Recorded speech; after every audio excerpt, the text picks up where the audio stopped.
Good evening, I'm Jennifer Lee. And I'm Keith. Kate, thank you for joining us tonight. It is a late-night battle at a Bay Area school board as Sarasota County tackles Title IX with federal funds on the line. Recently updated rules create protections for transgender student athletes, a hot-button issue that's already pit Florida against the White House more than once. News Channel 8's Lenny Supal is live at the Sarasota School Board meeting right now, where there is a push by at least one board member to just reject the guidelines. Lenny.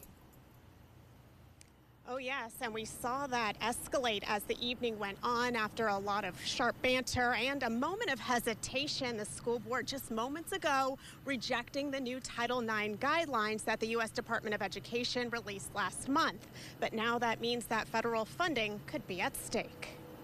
New federal guidelines under scrutiny by the Sarasota County School Board. The debate centered around new Title IX standards the U.S. Department of Education released last month, expanding protections to transgender students, among other changes. It's wildly far from anything that I support. I stood on a very strong platform. I do not believe in federal overreach. I fully stand behind parental rights. Tonight, school board member Bridget Ziegler introducing a resolution to reject it. We have to have the most compassion for them, but we also have to have an environment that ensures the safety based on single-sex facilities. The new rules clarify that Title IX also forbids discrimination at schools based on sexual orientation or gender identity. The woke left is coming for our children, and the safety of our children is at risk.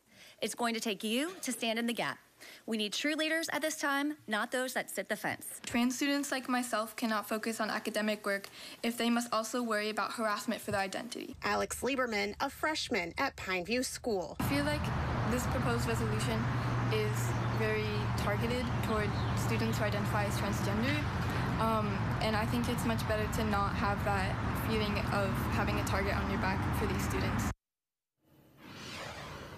Now, Governor Ron DeSantis has also made it very clear that he does not want the state of Florida to comply with the new Title IX guidelines, and it's just a matter of time before we see what the Sarasota County School Board will do in terms of implementing this. They will meet later this month to discuss next steps. Reporting live in Sarasota, Lenny Supal, 8 on your side.